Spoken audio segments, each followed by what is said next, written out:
Hey everybody, welcome back to my YouTube channel. I'm Ben, the Fear Guy, if you don't know who I am. If you haven't already, please subscribe to this channel so you can always come back for the information, for the wisdom, and for the insights to help you navigate your fear, your limiting beliefs, your uncertainty, the scary parts of life that make you feel uncertain. So today I have a special gift for you. I asked someone who I did a live coaching session with, who was in a workshop that I did, and I'm going to share it with you. So this is a clip from my workshop, and I got permission from this beautiful human to share it with you.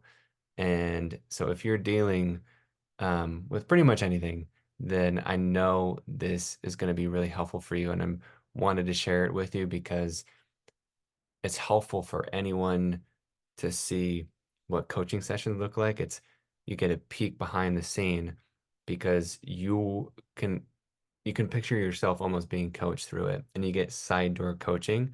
Even though you're not receiving the coaching, you can receive so much new perspectives and insight into yourself. So enjoy this.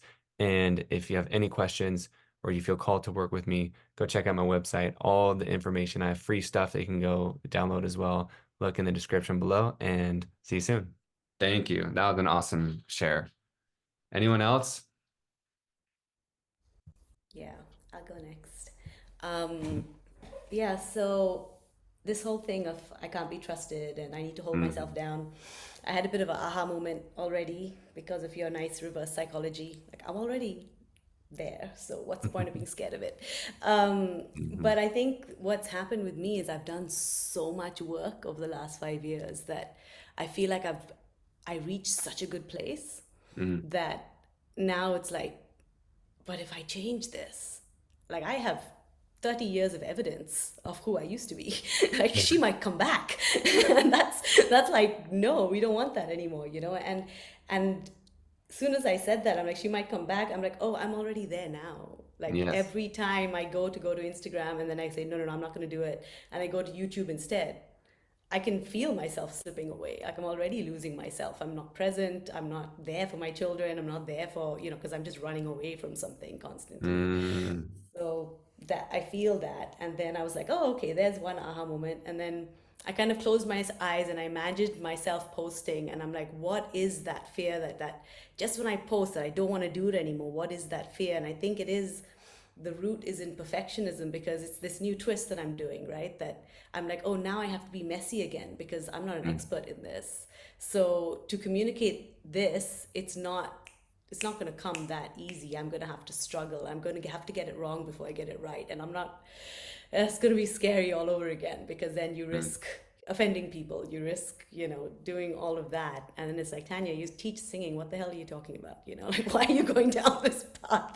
And so, yeah, it's scary that I can't be the perfectionist because I feel like I've relied on myself to just show up so many times. Like I just go live and I'm like, oh, look, I Mm. did a post. It's great. And it was wonderful, and that's because I know what I'm talking about because I've been researching it for the last 6, 7 years. Mm. But now I'm moving into this much more vulnerable, authentic place that Mhm. I've also been working on for the last 6, 7 years in tandem with my singing. But I just didn't realize that I was going to be putting that open to public view, and now it's like, these two worlds are coming together and it's making so much sense, but Yes. I'm very scared of that half of it like coming Yeah. out because it's not going to come out perfectly, so Okay, so if it yeah, doesn't come out perfectly and it's messy, like what does it mean about you next? I don't have my stuff together Okay, and if I don't have my stuff together, then it proves I am what? that I shouldn't be teaching how other people how to have their stuff together. Like, Yeah. Okay. So yeah. like again, right? I don't have my stuff together. I shouldn't be doing this because why? Oh, I know I should be doing this, but I'm scared to do it because it might not be a straight and narrow path. It's going to have jagged edges. And Hmm. I have to get on board with that, which is very scary. Yeah. And Yeah. there's definitely something else like in there too, right? Of like, yeah, if it's not perfect, if it's messy, there's the jagged edge. If people see what you're afraid of, like the whole being seen thing, right? Of like people are gonna see your imperfections. Yeah. And like when people see your imperfections, what like what does that mean when people see that about you? So I've done a bit of work on this where, like, I was the youngest and the only girl in my family, and so quite often my opinion was not considered. Hmm. And so whenever I had to bring anything forth, it had to have like pie charts and data and factual, 5 years of like I had to research. really have my stuff down. Yeah. And Uh, so every time I'm questioned, I go into that space of, ooh, do you know the answer to this? Or should you just mm, back away? Because, this might not be your forte right now. So I feel that pressure to yeah, perform, and yeah, so to step into uncertainty is very scary. It's yes. like, So that pressure to perform, ah, right? But like you have so much evidence to support that, but like there's something there, right? Of like even when you're growing up, like you had to become prepared, you had to be perfect. Like it couldn't, like essentially, it couldn't be anything less than perfect, is what it sounds like. So like if it's not perfect, what does it really mean about you? I don't have anything of value to give. Okay. Do you feel how that's a little bit heavier? Yeah. Yeah. So And that that's was, like the main thing I'm trying to do is bring value. yep. And it's like, nope, that's tarnished. Like, it's not happening. Yeah. So just breathe into that for a moment, right? Mm. And I appreciate you going there and like because your mind was def it's a strong mind and it didn't want to go there, right? You as when you tend to know the things more, it's harder to get there. But it's like because I imagine, right, like why you want to feel like you have value is that probably like what does that really mean? Like when you provide when you look in the past and the future, right? Like to your parents, to your family, what do you feel when you provide value? It feels amazing. Like, you feel wanted, you Yep. feel aligned, it feels helpful, you feel purposeful. Mm. A lot of good stuff. Do you feel loved? Yep. Yep, there you go. So if you don't receive that, if you don't have value, then it probably means that you're not loved as well. Yep. Yeah. So it would make sense that you're not doing the thing that you really want to do because then you put at risk that I won't be loved. Mm. Whoa. But like you Yeah. already said, how do you feel right now anyway? Because Yeah. you're not putting your heart out there anyway. So even when you do get acceptance, you do get likes, you do get comments, it's not who you really are. So it always feels like something is missing. It feels like it's not perfect. So you do feel less than you aren't providing the value that you feel called to do. So you do feel not accepted or not loved already. Yeah. Yeah. And the whole value thing comes into question Yep. a lot. Yeah. Yeah, and it's especially like it's when you talk about like doing all the research and Caitlin, thanks for being here. I'm mentioning you a ton right now, but it's like we even talked about on our call last or this week of I learned about this. Have you guys heard like the Dunning-Kruger effect or something like that? It's like it's the essentially like when you start something, you're really confident because you're learning it, but you don't realize like the longer that time goes, the less you know. And then you get like down in the dumps, and then you slowly rise out of that as time passes. But it's like that's real, but also like what I'm talking to you guys about, same thing with what Indy brought up, like it's not and Juliana, all of you guys, it doesn't make sense. Like what you're being asked to do doesn't make sense. So you've got to, Mm. this sounds pretty passionate. I don't want to like, what do I want to say? Uh, it's because you got to love your mind too, but at the same time, it's like you got to say, it's like a not even tough love. It's like a, yo, this is how it's going to be type of thing. Because again, I've just seen this so much. Like you have so much evidence that because you've used your mind for so long to feel safe, to feel accepted, to feel love, but that's not like that is outdated now. You've reached the Mm. max peak of where that can get you. and you're ready for that next leap, which is from your heart. And Tanya, you said it so beautifully of this vulnerable part, because that's who you really are. Like a part of you is the singing stuff, but the real stuff is w waiting to be out there. That stuff can come with, but like when you put that out there, it's definitely vulnerable to be seen, and because then you risk again, yeah, not having any value.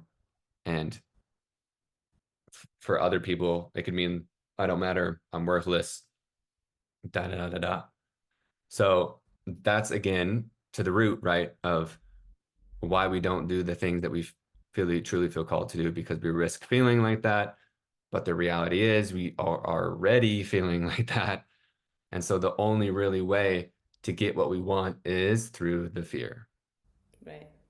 So, um, Tanya, do you mind moving with me through this like alchemy process? Sure. Yeah. Okay. And then this will be helpful for everyone else too. So, um, yeah, I appreciate all of you so much. I never know how these things are going to turn out. And just so you guys know, it didn't make sense to start promoting a workshop on Monday or Tuesday. Like that doesn't make sense, you know? But I got the download in my heart. And I'll be honest too, like there was 50 people that signed up, 11 or 12 people have showed up during this.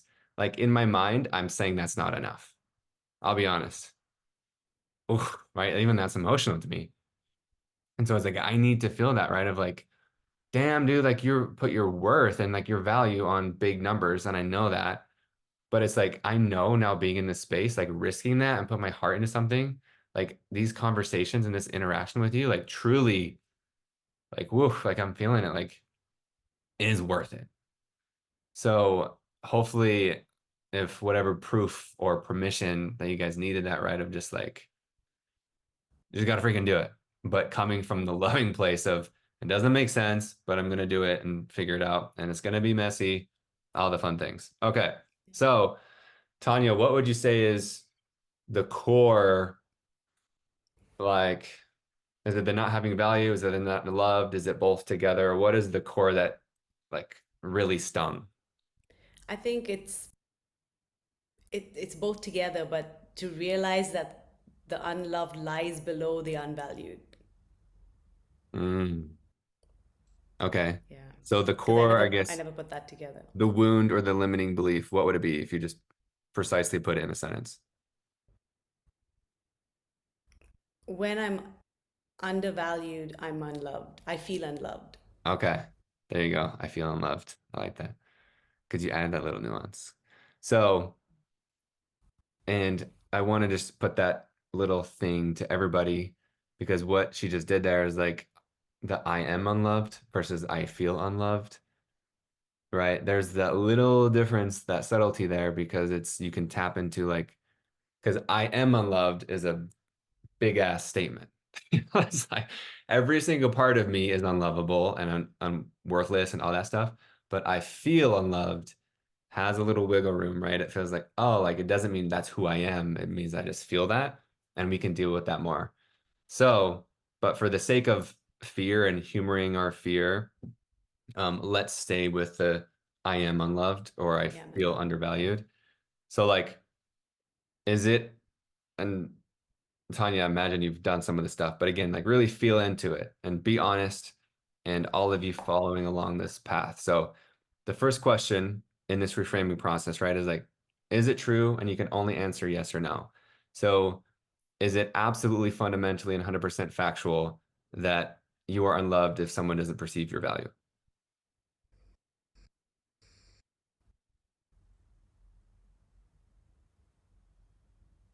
No. No. Okay, beautiful. I love how you're feeling into this. So, like, is it scientific? Is it like, because you mentioned a lot about evidence, is there zero evidence to support, like, what am I trying to say? Like, is there zero evidence to support an alternative truth? So, have you never, ever, ever felt love before? Oh, no, I felt that before. Okay, beautiful. So, why I asked that question, just for everyone, right, is like, when we say, I am unloved or I am worthless, then that really means that I am in that as my entire being is that thing. So the purpose of this question and is to really tap into like kind of like what even Tommy was feeling into, like the silliness of it, of course that's not true. But it's like you have to add the nuance to is that 100% absolutely scientifically, a fact? And is there zero evidence? Like, have I never felt worthy? Have I never felt love? Have I never felt accepted? Because then it starts to be like, oh, of course, like I'm not that thing. So it helps the process begin to move along and move through. So, second question for everyone is that does this belief, story, or fear benefit you? Yes or no? Is it helpful to believe that I'm unlovable or don't have value? No, No. Why not? it's just a story. Yeah, I'm like, well, why doesn't it help you? Like, what has it been doing by like that It just operating in holds your life? it holds me back, and it stops me from risking anything. It stops change, it stops progress, it stops anything because you just want to stay a statue. Ooh. Because right now I'm a little valued. So let's just keep it that way. Oh, damn, I resonate with that one too. At least right now I'm a little valued, Yeah. but I'm not truly, yeah, that's a big one. Like I said, statue. Dang, that has some symbolism too, I feel like, to it, right? Of like you can see it and it's like admire it, but it's yeah, so stiff and Mm, not yeah, that okay. yeah. And it's like it's not helpful, right? Because it's like it's doing the exact thing you don't want it to do. You already feel unloved and undervalued. So of course. So like one of the questions I like to ask, and you guys can take this home, is like, how did I form this belief? And Tanya kind of already told us about it. And it's helpful to journal on this just so you can realize like so you can have some compassion for yourself of like, oh, like I do have a lot of evidence and experience of proving or feeling like, I don't matter, feeling like I'm unloved, feeling like a failure, feeling like I'm untrustworthy or useless, whatever the thing is, I have a lot of evidence to support that. Yeah. So, Tanya, what's just another possibility, perspective, or way to look at this? And this is another question for you guys to ask, like, what's another angle to look at it from, or is there another reality that could be possible?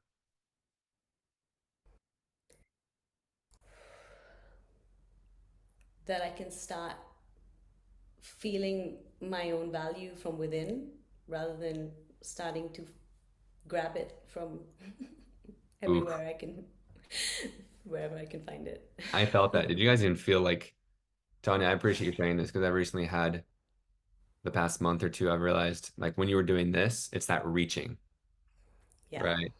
And even the term outreach, I've realized like even in business, like we're reaching for like to feel important or to feel safe or to feel loved. And so like there's nothing wrong with doing those things, but can you come from wholeness and enoughness and all value within? So I love that. And like the one thing I'll also add to it is like you already are adding value and you are already loved, Right. right? Yeah. That's, You are, even if it's a little bit, yep. you still are. 100%. Yeah. So, right, like why am I pointing this out to everybody of like what you think isn't true is actually true. And what you think is true isn't Mm, true. Like I've been searching for love, I've been searching for acceptance and value to feel important, blah, blah, blah, blah. And I already have it. It just isn't there, or I can't see it because I'm not looking for it.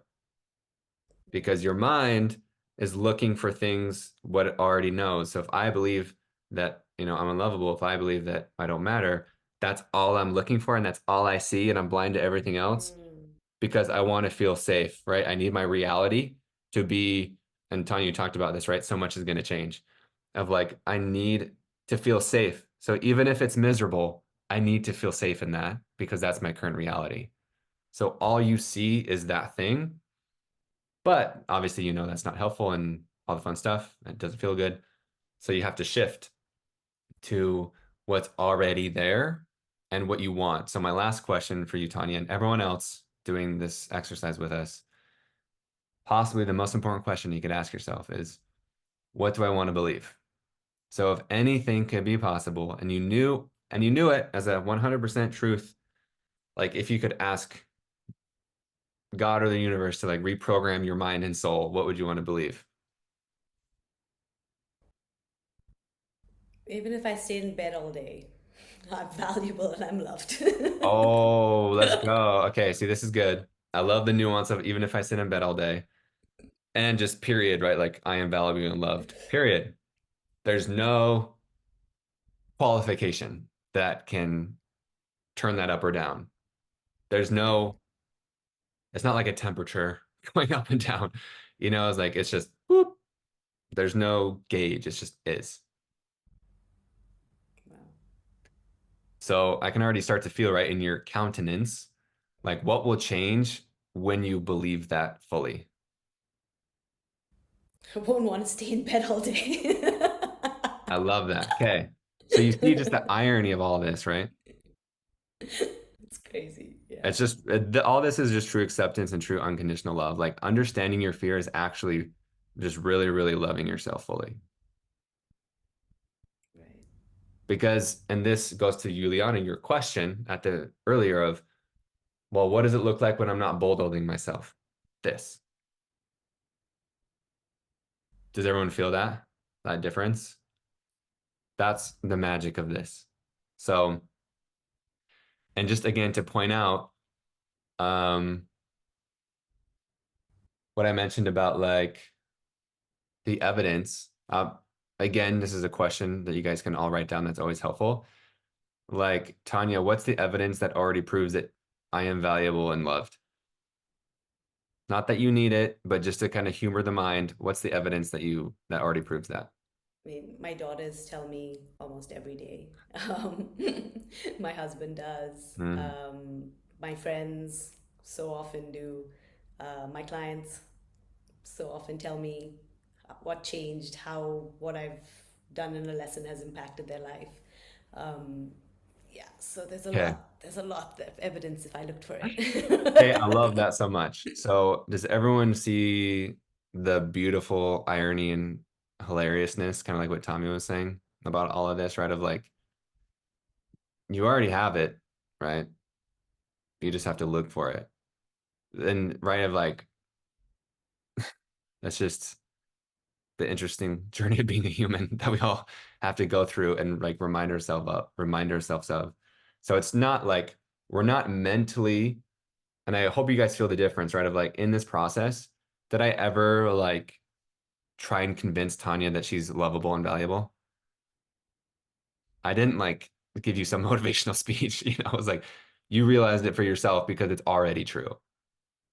So like what you're feeling, like you are just remembering who you really are. Like you're remembering the truth of who you are. And how we got there was following our fear through the mind into the heart. And that's what you just have to do over and over again.